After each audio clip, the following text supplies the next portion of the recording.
আসসালামু আলাইকুম। প্রতিষ্ঠাবার্ষিকীর শুভেচ্ছা জানিয়ে এটিএন বাংলা সংবাদে সবাইকে স্বাগত জানাচ্ছি ফিরোজ তুহা। শুরুতে ABRB কেবলস সংবাদ শিরোনাম। উৎসব মুখর পরিবেশে এটিএন বাংলার প্রতিষ্ঠাবার্ষিকী উদযাপন, গণতন্ত্রকে প্রাতিষ্ঠানিক রূপ দিতে ভূমিকা রাখার আহ্বান মির্জা ফখরুলের, সামাজিক দায়বদ্ধতা পূরণের অঙ্গীকার ডক্টর মাহফুজুর রহমানের। গণ অভ্যুত্থানের চেতনা কেবল ইতিহাসের গৌরব নয়, ভবিষ্যৎ নির্মাণের প্রেরণা। জুলাই শহীদ দিবসের বাণীতে বললেন প্রধানমন্ত্রী, ইনসাফ ভিত্তিক বাংলাদেশ গঠনে ঐক্যবদ্ধ হওয়ার আহ্বান রাষ্ট্রপতির। এবং দেশে আর কখনোই চরমপন্থা উগ্রবাদের ঠাঁই হবে না, সংসদে জানালেন প্রধানমন্ত্রী। জুলাই সনদ বাস্তবায়নে সরকার জনগণের কাছে দায়বদ্ধ। উত্তেজনায় ভরা সেমিতে প্রিয় দলের জয়ে আনন্দে আত্মহারা হয়ে ওঠেন বাংলাদেশের সমর্থকরা। পরিবার পরিজন বন্ধু বান্ধব নিয়ে বড় পর্দায় খেলা দেখতে আসা সমর্থকদের উপস্থিতিতে তিল ধারণের ঠাঁই ছিল না ঢাকা বিশ্ববিদ্যালয়ের TSC প্রাঙ্গণে। আকাশী নীল রঙের জার্সি পরা দর্শকদের উচ্ছ্বাসে গোটা ক্যাম্পাসে ছড়ায় অনুরণন, আর তাতে মধ্যরাতে সরব হয়ে ওঠে ঢাকা বিশ্ববিদ্যালয়। আরও জানাচ্ছেন সাজ্জাদ জাহান। সেমিফাইনালে প্রিয় দল আর্জেন্টিনার জয়ের পর এভাবেই নেচে গিয়ে উল্লাসে মাতেন আর্জেন্টাইন ভক্তরা। গভীর রাতেও থেমে থাকেনি ভক্তদের বিজয় উদযাপন। রাজধানীর TSCতে বড় পর্দায় খেলা দেখতে এসে নিজেদের অনুভূতি জানান আকাশী নীলের সমর্থকরা। অসাধারণ লাগছে, দেখেন খুশির কারণে দেখেন বৃষ্টি আকাশে থেকে মেঘের থেকে বৃষ্টি পড়তে আসছে। মানুষ অনেক কথা বলে, আমরা এই তারা চুরি করা দিচ্ছে, তারা হাত দিয়ে গোল দেয়, কত কিছু। তাহলে এখন যে খেলা হইতাছে এগুলো কিভাবে? গ্রাম থেকে খেলা দেখতে এত দূর আসছি এবং আমাদের যে প্রত্যাশা ছিল তার থেকে বেশি আমরা পেয়ে গেছি। উত্তেজনাকর এই ম্যাচের শুরুর আগে থেকেই TSC প্রাঙ্গণে সমর্থকদের উপস্থিতি ছিল চোখে পড়ার মতো। টান টান উত্তেজনা শেষে 2-1 গোলের ব্যবধানের জয়ে ফাইনাল নিশ্চিত করায় স্বস্তির নিঃশ্বাস নেন মেসি ভক্তরা। ম্যাক্সিমামে হচ্ছে আর্জেন্টিনা ব্রাজিলের সমর্থক, যেহেতু ব্রাজিল চলে গেছে, আর্জেন্টিনা আছে, আর্জেন্টিনাকে নিয়ে আমরা আশাবাদী। তো আর্জেন্টাইন সমর্থকদের পাশাপাশি ব্রাজিল ও ইংল্যান্ডের সমর্থকদের উপস্থিতি ছিল উল্লেখযোগ্য। পারস্পরিক বৈরিতা থাকলেও ফাইনালে আর্জেন্টিনাকে দেখতে চান বলে জানিয়েছেন তারা। শক্তিশালী প্রতিপক্ষ ইংল্যান্ডকে রোমাঞ্চকর ভরাডুবিতে ভাসিয়ে আর্জেন্টাইন সমর্থকরা বিজয় মিছিল নিয়ে ঘরে ফেরেন। সাজ্জাদ জাহান, এটিএন বাংলা, ঢাকা। বর্ণাঢ্য আয়োজনে উদযাপিত হয়েছে দেশের প্রথম satellite television channel ATN Bangla 30তম প্রতিষ্ঠাবার্ষিকী উপলক্ষে রাজধানীর কারওয়ান বাজারে চ্যানেলটির প্রধান কার্যালয়ে এটিএন বাংলা পরিবারকে শুভেচ্ছা জানান স্থানীয় সরকার মন্ত্রী, তথ্যমন্ত্রী সহ রাজনৈতিক ও সামাজিক সংগঠনের নেতৃবৃন্দ। বিএনপি মহাসচিব ও LGRD মন্ত্রী মির্জা ফখরুল ইসলাম আলমগীর বলেন, গণতন্ত্রের প্রাতিষ্ঠানিক রূপ দিতে ভূমিকা রাখবে এটিএন বাংলা।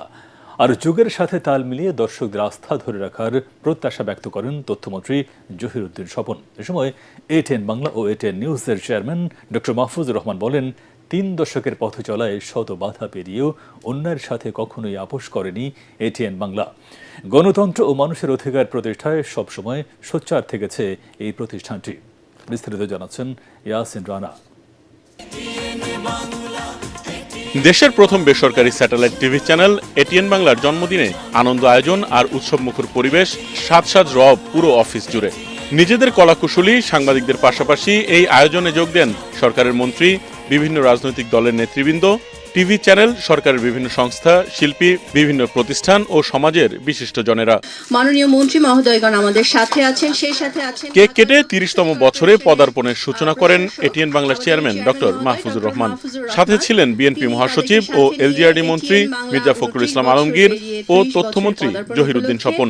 এটিএন বাংলা তার দীর্ঘ যাত্রাপথে অসংখ্য দর্শকের ভালোবাসা এবং অসংখ্য দর্শকের সম্মান তারা অর্জন করেছেন। এটিএন বাংলার কর্ণধার জনাব মাহফুজ সাহেব সহ এই এটিএন বাংলা পরিবারের সকল কলাকুশলী কর্মকর্তাবৃন্দ, সাংবাদিকবৃন্দ, সকলকে আমি এই আনন্দঘন সময়ে শুভেচ্ছা জানাই এবং শুভেচ্ছা এবং শ্রদ্ধা জানাই এটিএন বাংলার সমস্ত দর্শক শ্রোতাকে, যারা এটিএন বাংলার দায়িত্বশীলতার কারণে, জবাবদিহিতার সংস্কৃতির কারণে এবং এটিএন বাংলার প্রযুক্তিগত আধুনিকতার কারণে তাকে সাথে রেখেছেন। সেই সম্মানিত দর্শক শ্রোতাকে আমি আশা করি যুগের চ্যালেঞ্জকে মোকাবেলা করে এটিএন বাংলা এই ভালোবাসাকে আরও অনেক সমৃদ্ধ করবে। দেশে বিদেশে বিজ্ঞাপন যাচ্ছে, সোশ্যাল মিডিয়ার অপব্যবহার দেখতে পাচ্ছি আমরা। সেক্ষেত্রে আমরা টিআরপির যন্ত্রণা থেকে একটা বাঁচতে চাই। আমরা মনে করি যে পে চ্যানেল করবার জন্য সরকারের যদি উদ্যোগ গ্রহণ করা হয়, এখন এআইয়ের যুগ এসেছে, যদি পে চ্যানেল করা হয় আমরা টেলিভিশনগুলোকে বাঁচিয়ে রাখতে পারবো। গণতন্ত্রের পক্ষে ভূমিকা রাখায় এটিএন বাংলাকে শুভেচ্ছা জানান তারা। এই বাংলাদেশে এখন একটা এই রাজনীতির সুবাতাস বইছে, গণতন্ত্রের সুবাতাস বইছে। আমরা মনে করি যে এই সময়টাকে ধরে রেখে এটিএন বাংলাও তার যে ভূমিকা, গণতন্ত্রকে প্রতিষ্ঠানের রূপ দেওয়ার যে ভূমিকা, সেই ভূমিকা তারা আগের মতোই অক্ষুণ্ণ রাখবেন এবং অগণিত দর্শক শ্রোতা তাদের যে আশা আকাঙ্ক্ষা সেগুলোকে তারা পূরণ করতে সক্ষম হবেন। এটিএন বাংলার পরিচালক হাসান আহমেদ চৌধুরী কিলন বলেন, এটিএন বাংলা আজীবন বাংলার মানুষের আশা আকাঙ্ক্ষাকে বুকে ধারণ করে এগিয়ে যাবে। এটিএন বাংলা কখনোই কিন্তু ওই প্রতিযোগিতায় লিপ্ত হতে চায় না, কার আগে কে স্কল দেবে, কার আগে কে নিউজ দিবে। আমরা জেনে শুনে বুঝে দেবার চেষ্টা করি। আমরা সেই সাবধানের জায়গাটা সবসময় অবলম্বন করি, যাতে কোনো ভুয়া তথ্য, অপতথ্য, মিথ্যা তথ্য প্রচারের মাধ্যমে সামাজিক, রাজনৈতিক এবং ধর্মীয়ভাবে কোনো রকম উচ্ছৃঙ্খলতা তৈরি না হয়। এটিএন বাংলার চেয়ারম্যান ডক্টর মাহফুজুর রহমান বলেন, শত বাধা সত্ত্বেও গণতন্ত্রের পক্ষে ভূমিকা রাখতে আপোষ করেনি এটিএন বাংলা।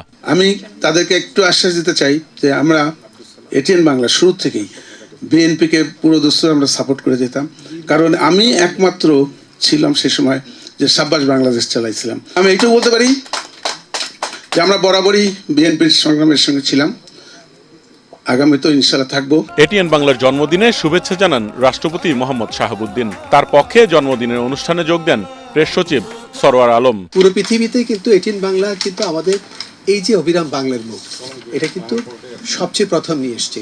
আমি এটিএন বাংলা আরেকটা জিনিস ভালো লাগে যে এটিএন বাংলা কিন্তু একটু সাধারণ মানুষের যে অনুষ্ঠান, একটা সাধারণ অনুষ্ঠানও সেটাও কিন্তু কাভার করে, সব কিছুই কাভার করে, নিউজে এবং আপনার অনুষ্ঠানেও।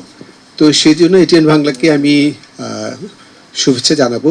এটিএন বাংলা সবসময় সত্য ও কল্যাণের পক্ষে থাকবে বলে প্রত্যাশা জামায়াত ইসলামের। দীর্ঘ এই পথ চলায় বাংলাদেশের মানুষের একান্ত আপনজন হয়ে উঠেছে আমি মনে করি যে এটিএন বাংলা। প্রথম প্রজন্মের এবং একদম প্রথম দিকের নিউজ যেটা আমরা বিটিভির পরেই দেখতাম, আমরা আগামীর পথ চলায় প্রত্যাশা করব যে তারা সত্যের পক্ষে, কল্যাণের পক্ষে থাকবেন এবং জনগণের পক্ষে থাকবেন। প্রজন্মের পর প্রজন্ম বেড়ে উঠেছে এটিএন বাংলার অনুষ্ঠান দেখে। ঈদের আনন্দ, বিশ্বকাপের উন্মাদনা, জাতীয় দিবসের গর্ব কিংবা দুর্যোগের সময়ে মানুষের পাশে থাকার অঙ্গীকার সবখানেই ছিল এটিএন বাংলার উজ্জ্বল উপস্থিতি। জন্মদিনের আনন্দ উদযাপনে অংশ নেন সকলে। এটিএন বাংলাই বাংলাদেশের প্রথম ডিজিটাল প্ল্যাটফর্ম এবং তারপরে এটিএন বাংলাকে অন্যান্য প্রতিষ্ঠান ফলো করেছে। এটা আমাদের আতুর ঘর, শিল্পীদের আতুর ঘর। আতুর ঘর এই সেন্সে বলছি আমি, এখান থেকে কিন্তু আজকে বেসরকারি টেলিভিশন, স্যাটেলাইট টেলিভিশন, আমরা যা কিছু যত কিছুই বলি, পৃথিবীময় যে ছড়িয়ে পড়া শুরু এখান থেকে, এই মানুষটার হাত ধরে। আমি শুভেচ্ছা জানাই এটিএন বাংলাকে। এটিএন বাংলা আরো এগিয়ে যাক, তার পথ ধরে। এটিএন বাংলার যিনি চেয়ারম্যান মাহফুজ ভাই অত্যন্ত জনপ্রিয় মানুষ, যারা সংবাদ সংগ্রহ করে বাংলাদেশের প্রতিটি জেলা, উপজেলা, ইউনিয়ন পর্যায়ে এই সংবাদগুলো পৌঁছে দেন, তাদের সকলের প্রতি শুভেচ্ছা রইল। আমার বিশ্বাস এটিএন বাংলা এই 30 বছরে পা দিয়ে অনেক বছর চলবে, যার আমরা হয়তো থাকবো না, এটিএন বাংলা থাকবে। ওভারঅল যে সাংবাদিকতা বাংলাদেশের প্রতিটা ঘরে ঘরে প্রান্তিক পর্যায়ে পৌঁছিয়েছে, এটা বিশাল একটা কাজ। এটিএন বাংলার এই পথ চলায় অনেক হিস্ট্রি তৈরি হয়েছে, যে হিস্ট্রিটা বাংলাদেশের সাংবাদিকতায়, বাংলাদেশের টেলিভিশন সাংবাদিকতার অন্যতম অংশ। বস্তুনিষ্ঠ যে সংবাদ পরিবেশন এবং খবরের ভেতরে গিয়ে প্রকৃত সত্যটাকে তুলে আনার ক্ষেত্রে এটিএন বাংলা অনন্য প্রোগ্রাম করে থাকে তারা। You have been doing an excellent job during the past 30 years in trying to to ensure that the news reaches the remotest communities here in Bashundhara group সবসময় এটিএন বাংলার চলার পথে সঙ্গী হয়ে থাকবে। ঢাকঢোল ব্যান্ড পার্টি নিয়ে এটিএন বাংলার জন্মদিনে শুভেচ্ছা জানায় বেসরকারি টিভি চ্যানেল আই। মোহর, মিষ্টি আর ফুল দিয়ে আনন্দ আয়োজনে যোগ দেয় চ্যানেলটি। এটিএন বাংলার যে প্রোগ্রাম সেটা করতে এবং পথ প্রদর্শক বাংলাদেশের চ্যানেলে, প্রাইভেট চ্যানেলে, সেই প্রদর্শিত পথেই আমরা চলছি সবাই। এবং সেই কথাটি আমি বারবার বলবো যে এটিএন বাংলার মাহফুজুর রহমান শত বছর বাঁচুক, আরও বেশি বাঁচুক। শুভেচ্ছা জানান জাতীয় সংসদের হুইপ রুহুল কুদ্দুস তালুকদার দুলু। আমি সকলের কাছে কৃতজ্ঞ, সকলের নাম বলে শেষ করতে পারবো না, সকলে আমাকে সহযোগিতা করেন এবং আগামী দিনে আমি এইটুকু বলতে চাচ্ছি, আগামী দিনে যে কোনো বিপদ আপদে দুর্দিনে এই রুহুল কুদ্দুস তালুকদার দুলু এটিএন বাংলার পরিবেশে থাকবে। দুলু ভাইয়ের নিউজগুলি প্রতিটা নিউজ, এমন কোনো নিউজ নেই যে আমি এটিএন বাংলায় দেখাই নেই। এই জন্য আমাকে ডিজিটাল থেকে অনেক হুমকি দেওয়া হয়েছে, গভর্নমেন্ট থেকে দেওয়া হয়েছে। 3 দশকের এই পথ চলায় দর্শকের ভালোবাসাই এটিএন বাংলার সবচেয়ে বড় শক্তি। সেই ভালোবাসাকে সঙ্গে নিয়েই আগামী দিনের নতুন অভিযাত্রায় এগিয়ে যাবে দেশের প্রথম ও বিশ্বের প্রথম বাংলাভাষী satellite television channel ATN Bangla. Yasin Rana, ATN Bangla, Dhaka.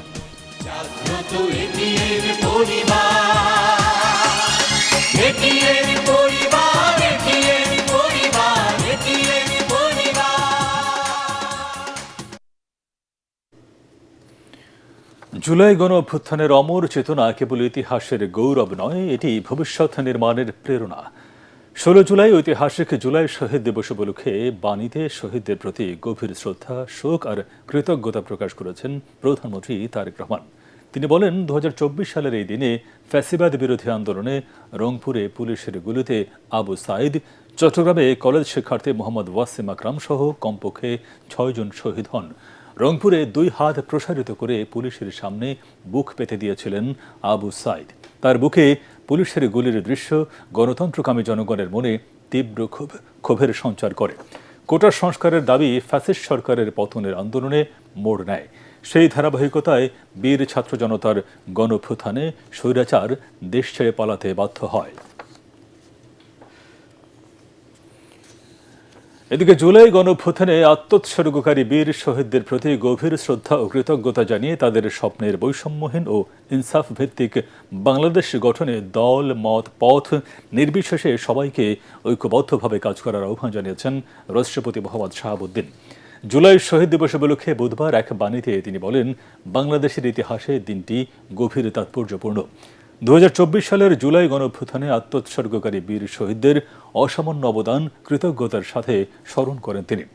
আহতদের প্রতি শ্রদ্ধা, একই সঙ্গে শহীদ পরিবারের সদস্যদের প্রতি গভীর সমবেদনা জানান রাষ্ট্রপতি। বলেন, জুলাই গণঅভ্যুত্থান ছিল দীর্ঘদিনের বৈষম্য, দুর্নীতি, গুম, খুন, ভোটাধিকার হরণ, নিপীড়ন ও ফ্যাসিবাদী দুঃশাসনের বিরুদ্ধে সর্বস্তরের জনগণের ক্ষোভের বিস্ফোরণ।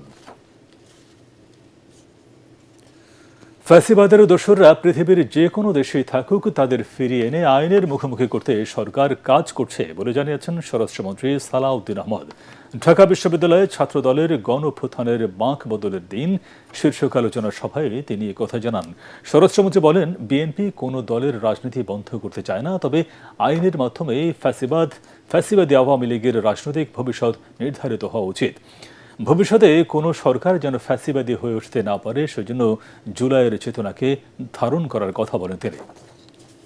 বাংলাদেশের সংবিধানের আর্টিকেল 47-এ সেটা বলা আছে, ব্যক্তি এবং সংগঠন উভয়েরই বিচার করা যাবে গণহত্যা এবং মানবতা বিরোধী অপরাধের দায়ে। সুতরাং বাংলাদেশের সকল কিছুরই হিসাব নেওয়া হবে, ন্যায় বিচার নিশ্চিত করা হবে। আমরা চাই আইনানুগ প্রক্রিয়ার মধ্য দিয়েই ফ্যাসিবাদী মাফিয়া সংগঠন আওয়ামী লীগের রাজনৈতিক ভাগ্য নির্ধারিত হোক। আমরা এক্সিকিউটিভ অর্ডারে, প্রশাসনিক আদেশে কোন রাজনৈতিক দলের রাজনীতি করাকে, নিষিদ্ধ করাকে আমরা সঠিক মনে করি না। এটা জুডিশিয়াল প্রসেসের মধ্যে দিয়ে যেতে হবে।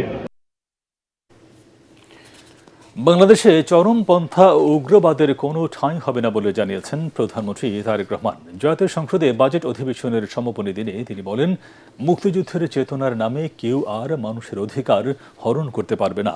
জুলাই সনদের প্রতিটি দফা বাস্তবায়নে সরকার জনগণের কাছে দায়বদ্ধ বলেও জানান সংসদ নেতা। এ সময় শিক্ষা ও স্বাস্থ্য খাতে বরাদ্দ বাড়ানোয় সরকারকে ধন্যবাদ জানান বিরোধী দলীয় নেতা ডাক্তার শফিকুর রহমান।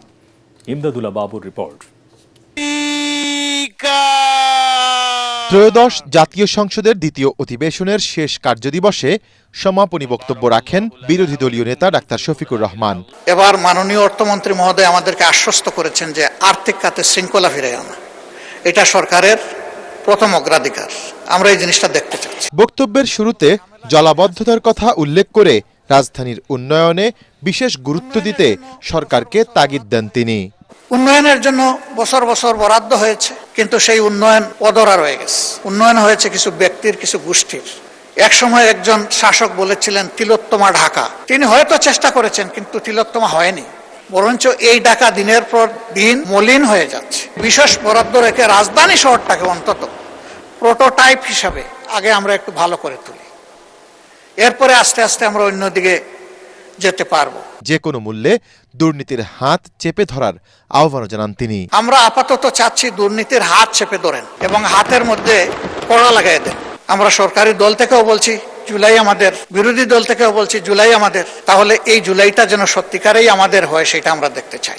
এ সময় নির্ধারিত বক্তব্যে সংসদ নেতা তারেক রহমান বলেন, বাংলাদেশে ন্যায় পরায়ণতা ও ন্যায় বিচারই হবে শেষ কথা। 17 বছর ধরে যে সকল রাজনৈতিক কর্মী বিভিন্ন দলের, তারা যেভাবে নিজেদের উৎসর্গ করেছেন, ক্ষতিগ্রস্ত হয়েছেন, ঠিক একইভাবে জুলাই যোদ্ধা যারা নিজেদেরকে উৎসর্গ করেন, যারা ক্ষতিগ্রস্ত হয়েছেন, এই সকল মানুষের পাশে রাষ্ট্রীয় অর্থনৈতিক অবস্থা বিবেচনা করে আমরা তাদের পাশে দাঁড়াব। শহীদগণ এমন একটি বাংলাদেশ চেয়েছিলেন যে বাংলাদেশে চরমপন্থা কিংবা উগ্রবাদের কোন রকম ঠাঁই হবে না, যে বাংলাদেশে মুক্তিযুদ্ধের চেতনার নামে কেউ মানুষের গণতান্ত্রিক অধিকার হরণ করবে না। আওয়ামী লীগের সমালোচনা করে প্রধানমন্ত্রী বলেন, বিগত সরকার স্বাস্থ্য, শিক্ষা ও জ্বালানি খাত ধ্বংস করে দিয়েছে। ফ্যাসিবাদের সময় 1.5 দশকে বিদ্যুৎ খাত থেকে হরিলুট হয়েছে কমপক্ষে মাননীয় স্পিকার 3 লক্ষ কোটি টাকা। বলতে দ্বিধা নেই, ফ্যাসিবাদী স্বৈরাচার সরকার বাংলাদেশের চিকিৎসা ব্যবস্থাকে অন্য কারো হাতে মনে হয় তুলে দিয়েছিল। একটি বিশেষ দেশকে সুবিধার জন্য যদি কোনো জাতিকে ধ্বংস করতে হয়, তাহলে তার শিক্ষা ব্যবস্থাকে ধ্বংস করে দাও। এই বাক্যটিকে ফ্যাসিবাদ স্বৈরাচার মনে প্রাণে গ্রহণ করেছিল কোন একটি বিশেষ দেশকে খুশি করার জন্য। যদিও আমাদের অর্থনীতি দুর্বল, সমগ্র বিশ্ব একটি যুদ্ধ পরিস্থিতির ভিতর দিয়ে যাচ্ছে, এমন পরিস্থিতিতেও আমরা ঘুরে দাঁড়াতে শুরু করেছি। শহীদদের প্রত্যাশিত বাংলাদেশ গড়ার প্রতিশ্রুতিও দেন সরকার প্রধান। রাতহীন ভাষায় আমি বলতে চাই, আমরা জুলাই সনদ যেটি স্বাক্ষর করেছিলাম, স্বাক্ষরিত প্রতিটি জুলাই সনদের স্বাক্ষরিত প্রতিটি দফা বাস্তবায়নে আমরা জনগণের কাছে দায়বদ্ধ, অঙ্গীকারবদ্ধ। মাননীয় স্পিকার, এই বাংলাদেশ আর যাতে কখনো কোনোভাবেই ফ্যাসিবাদ স্বৈরাচার মাথা চাড়া দিয়ে উঠতে না পারে, এই প্রশ্নে মাননীয় স্পিকার আমরা বিশ্বাস করতে চাই আমাদের মধ্যে রয়েছে জাতীয় ঐক্য। যে কোনো মূল্যে এই জাতীয় ঐক্য অটুট এবং বজায় থাকবে ইনশাআল্লাহ। মাননীয় স্পিকার, পরে রাষ্ট্রপতির আদেশ পাঠের মধ্য দিয়ে দ্বিতীয় অধিবেশনের সমাপ্তি ঘোষণা করেন ডেপুটি স্পিকার কায়সার কামাল। বৈঠক শেষে সমাপ্ত ঘোষণা করছি। এবারের অধিবেশনে সংসদে মোট 11টি বিল পাশ করা হয়েছে। যারা এই প্রস্তাবের বিপক্ষে আছেন তারা না বলুন। ইমদাদুল্লাহ বাবু, ATN বাংলা, ঢাকা। হ্যাঁ, জয়যুক্ত হয়েছে। প্রধানমন্ত্রী তারেক রহমানের সঙ্গে সৌজন্য সাক্ষাৎ করেছেন সৌদি আরবের পরিবহন বিষয়ক উপমন্ত্রী ডক্টর রুমাইহ মোহাম্মদ আল রুমাইহের নেতৃত্বে রেড সি গেটওয়ে টার্মিনাল ইন্টারন্যাশনালের CEO সহ একটি প্রতিনিধি দল। সংসদ ভবনে প্রধানমন্ত্রীর কার্যালয়ে এই সাক্ষাতে উভয় দেশের সৌহার্দ্যপূর্ণ সম্পর্ক, বিনিয়োগ এবং অবকাঠামো উন্নয়নে সহযোগিতা সম্প্রসারণে আলোচনা হয়। ভবিষ্যতে এই সম্পর্ক আরও জোরদারে প্রত্যয় ব্যক্ত করেন প্রতিনিধি দলের সদস্যরা। এ সময় প্রধানমন্ত্রী বলেন, সৌদির সঙ্গে বাংলাদেশের দীর্ঘদিনের বন্ধুত্বপূর্ণ সম্পর্ক অত্যন্ত গুরুত্বপূর্ণ। ওদিকে সৌদি আরবের বিভিন্ন প্রতিষ্ঠান বাংলাদেশের বিভিন্ন খাতে বিনিয়োগে আগ্রহী বলে প্রধানমন্ত্রীকে জানানো হয়। বাংলাদেশ সফর এবং বাংলাদেশে বিনিয়োগ আগ্রহ প্রকাশে সৌদি প্রতিনিধি দলকে ধন্যবাদ জানান তারেক রহমান। শিক্ষা ব্যবস্থাকে যুগোপযোগী করে গড়ে তোলাই সরকারের নির্বাচনী অঙ্গীকার বলে জানিয়েছেন প্রধানমন্ত্রী তারেক রহমান। প্রাথমিক শিক্ষা পদক্ষেপ বিতরণ অনুষ্ঠানে তিনি বলেন, শিক্ষা ব্যবস্থার উন্নয়নে প্রাথমিক শিক্ষাকে সর্বাধিক গুরুত্ব দেওয়া হচ্ছে। মানবিক দেশ গড়তে শিশুদের মূল্যবোধের শিক্ষা দেওয়ার আহ্বান জানান প্রধানমন্ত্রী। তিনি বলেন, শিক্ষকদের মান উন্নয়ন, শিক্ষার্থীদের সৃজনশীল বিকাশ, আনন্দময় শিক্ষার পরিবেশ নিশ্চিতে কাজ করছে সরকার।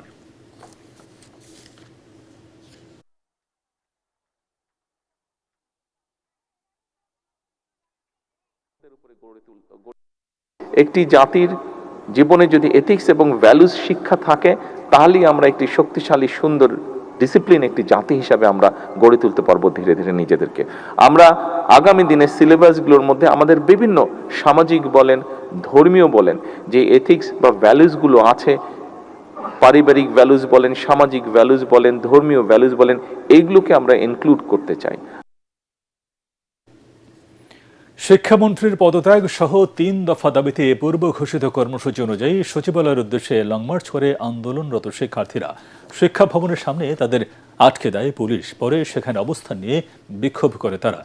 একই দাবিতে দেশের বিভিন্ন স্থানে বিক্ষোভ করেছে এইচএসসি পরীক্ষার্থীরা। এদিকে বৈরী আবহাওয়ার কারণে যারা এইচএসসি পরীক্ষা দিতে পারেনি তারা চট্টগ্রাম বোর্ডের সাথে অভিন্ন প্রশ্নে পরীক্ষা দেওয়ার সুযোগ পাবেন বলে সংসদে জানিয়েছেন শিক্ষামন্ত্রী। তৌহিদুর রহমান নিশানকে সাথে নিয়ে মিজান শাহজাহানের রিপোর্ট।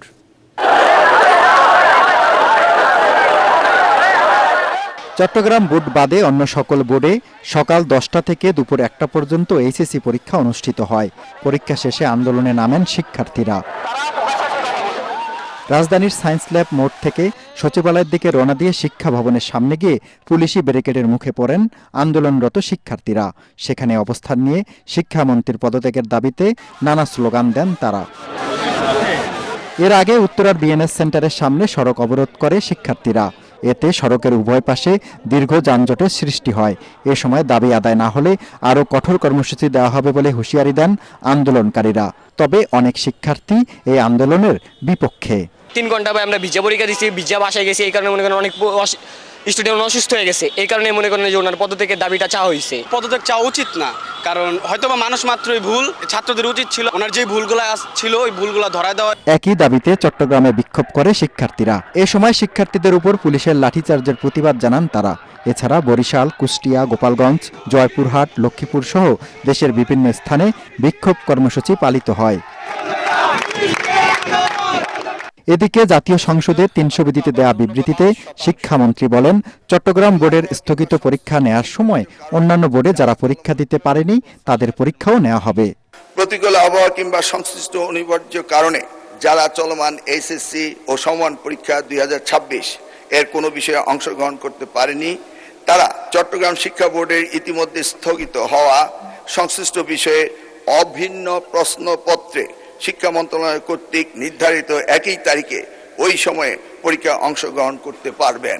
শিক্ষার্থীদের নিয়ে অনাকাঙ্ক্ষিত মন্তব্য প্রত্যাহারের পাশাপাশি মঙ্গলবার সংসদে দুঃখ প্রকাশ করেন শিক্ষামন্ত্রী। এরপরও আন্দোলন চালিয়ে যাচ্ছেন পরীক্ষার্থীদের একাংশ। সংশ্লিষ্ট অনিবার্য কারণে। মিজান শাহজাহান, এটিএন বাংলা, ঢাকা। সাবেক প্রধানমন্ত্রী শেখ হাসিনা, তার পরিবার ও 11 শিল্প গ্রুপের ৭৬,০০০ কোটি টাকা জব্দ করা হয়েছে বলে জানিয়েছে বাংলাদেশ ব্যাংকের আর্থিক গোয়েন্দা সংস্থা BFIU। এর মধ্যে দেশে ৫৭,০০০ এবং বিদেশে ১৯,০০০ কোটি টাকার সমমূল্যের সম্পদ রয়েছে। বাংলাদেশ ব্যাংক কার্যালয়ে ২০২৪-২৫ অর্থ বছরের আর্থিক প্রতিবেদন নিয়ে আয়োজিত সংবাদ সম্মেলনে একথা জানান BFIU প্রধান ইখতিয়ার উদ্দিন মামুন। একই সাথে ৩০,১৯৯টি সন্দেহজনক লেনদেন শনাক্ত করা হয়েছে বলে জানায় সংস্থাটি। সন্দেহজনক লেনদেনের ক্ষেত্রে ব্যক্তি পরিচয় আমলে না নিয়ে ব্যবস্থা নেওয়ার কথা জানিয়েছেন BFIU প্রধান। এবারে খেলার খবর।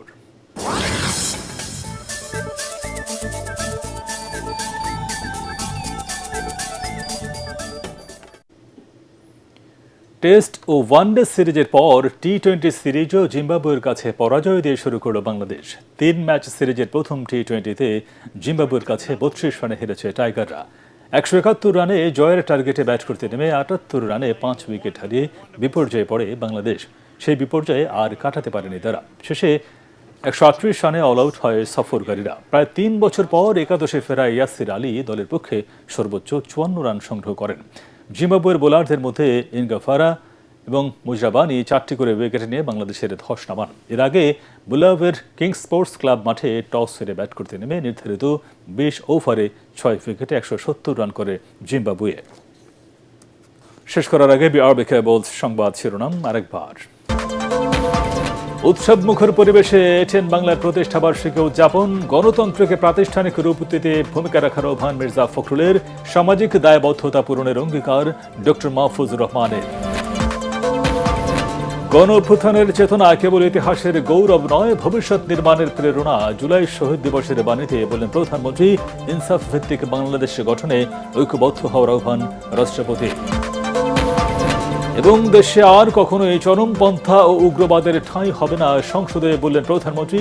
জুলাই সনদ বাস্তবায়নে সরকার জনগণের কাছে দায়বদ্ধ। পরবর্তী সংবাদ দেখার আমন্ত্রণ জানিয়ে এখনকার মতো শেষ করছি। আর এটিএন বাংলার সংবাদ ইউটিউবে দেখে ব্রাউজ করুন, youtube/ATN বাংলা নিউজ। ধন্যবাদ সবাইকে।